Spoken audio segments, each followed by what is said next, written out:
राधे राधे। कैसे हैं आप सब? भोलेनाथ जी को प्रसन्न करने के बहुत से सुंदर सुंदर व्रत हैं, जैसे साधारण सोमवार,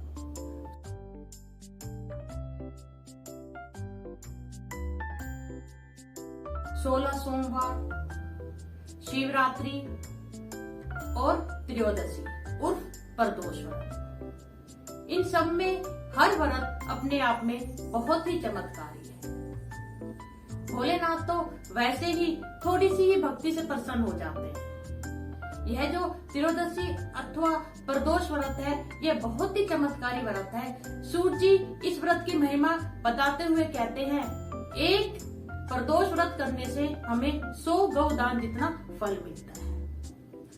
जो भी स्त्री पुरुष जिस कामना हेतु इस प्रदोष व्रत को धारण करते हैं, उन सब की कामना कैलाशपति शंकर जरूर और जरूर संपूर्ण करते हैं, पूर्ण करते हैं। अब हम ये जान लेते हैं प्रदोष काल किसे कहा जाता है। संध्या के बाद और सायंकाल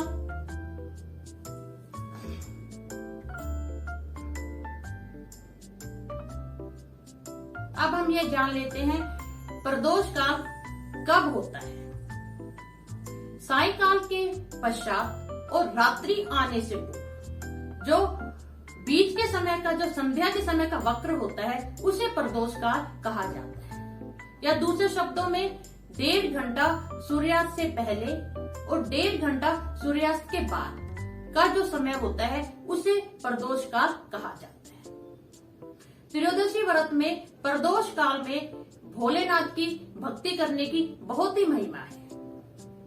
अगर आप में थोड़ी भी शक्ति है तो आप प्रदोष काल में भी स्नान अवश्य कीजिए और भोलेनाथ के मंदिर में जाके, या अगर आपके घर में भी गोपेश्वर या भोलेनाथ की कोई किसी भी रूप में विराजित है तो आप उनकी भक्ति अवश्य कीजिए। जो ये प्रदोष व्रत होते हैं, ये हर वार के अनुसार हमें करने होते हैं कि अगर त्रयोदशी तिथि सोमवार की पड़ी तो सोम प्रदोष, और अगर त्रयोदशी तिथि मंगलवार की पड़ी तो मंगल प्रदोष।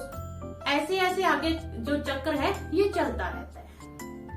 अब इसके भोजन के बारे में जान लेते हैं। वैसे तो बोला जाता है कि इसके अंदर हमें अन्न नहीं खाना चाहिए, परंतु अगर आप में शक्ति नहीं है या आप सामर्थ्यवान नहीं है कि पूरे दिन आप फलों पे रह सके, तो आप अन्न खा सकते हैं। एक समय आप भोजन ग्रहण कर सकते हैं, परंतु प्रदोष काल के बाद। परंतु यह याद रखिए कि भोजन में जो नमक है वह वर्जित है। आपको मीठा भोजन करना है। और जिस वार का जो प्रदोष व्रत पड़ता है, उसी के अनुसार अगर आप भोलेनाथ को भोजन ग्रहण कराएंगे और खुद भी अगर वे भोजन ग्रहण करेंगे तो अति उत्तम होगा। जैसे अगर सोम प्रदोष है तो आप खीर का भोग लगाइए और स्वयं भी खीर ग्रहण कीजिए। आप रसगुल्ले का भोग लगा सकते हैं, पताशे का, मिश्री का, किसी भी सफेद पदार्थ का भोग लगा सकते हैं। ऐसे अगर मंगल प्रदोष है तो आप बूंदी का भोग लगाइए भोलेनाथ को, बूंदी के लड्डू का भोग लगाइए, गुड़ का भोग लगाइए और हलवा बनाइए।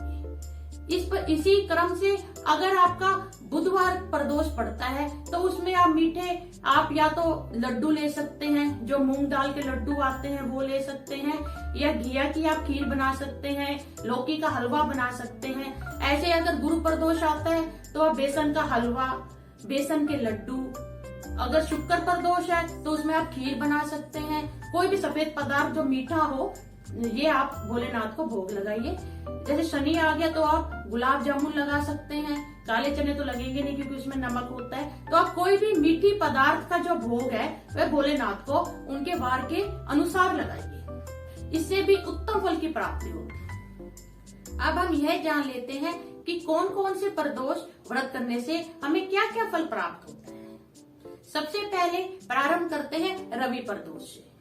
जब हम रवि प्रदोष व्रत करते हैं तो हमें आयु और आरोग्यता हमें प्राप्त होती है। उसी क्रम से अगर हम सोम प्रदोष व्रत करते हैं तो हमें अभीष्ट सिद्धि प्राप्ति होती है। अगर हम मंगल प्रदोष व्रत करते हैं तो हम रोगों से मुक्त हो जाते हैं। अगर हम बुध प्रदोष व्रत करते हैं तो हम सर्व कामना प्राप्ति हेतु उस व्रत को धारण करते हैं।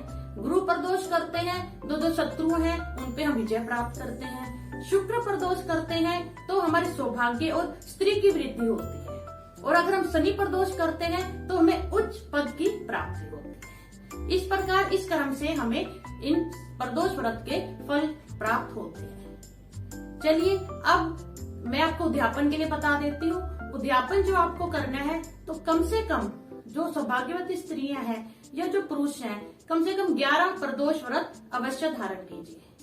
अगर 11 आप करते हैं धारण तो बहुत अच्छा है, नहीं तो हर महीने 2 त्रयोदशी व्रत आते हैं, उसके अनुसार 26 त्रयोदशी व्रत करके उद्यापन कीजिए। उद्यापन भी प्रदोष काल में ही होएगा। भोलेनाथ के पूरा जो शिव परिवार है उन्हें आप सुंदर वस्त्र, फूल माला, मीठा भोग, जो भी कुछ आपसे बन पड़े आप उनको समर्पित कीजिए। चलिए अब शनि प्रदोष व्रत कथा का श्रवण करते हैं। ओम नमः शिवाय।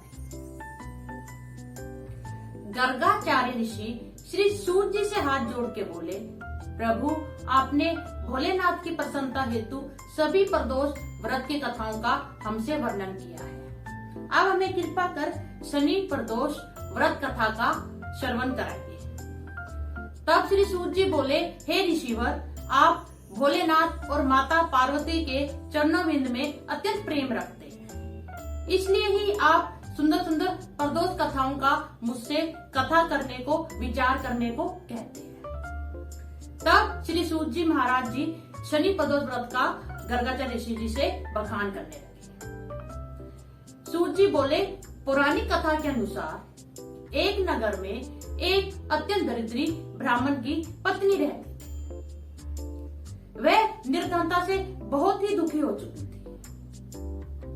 एक दिन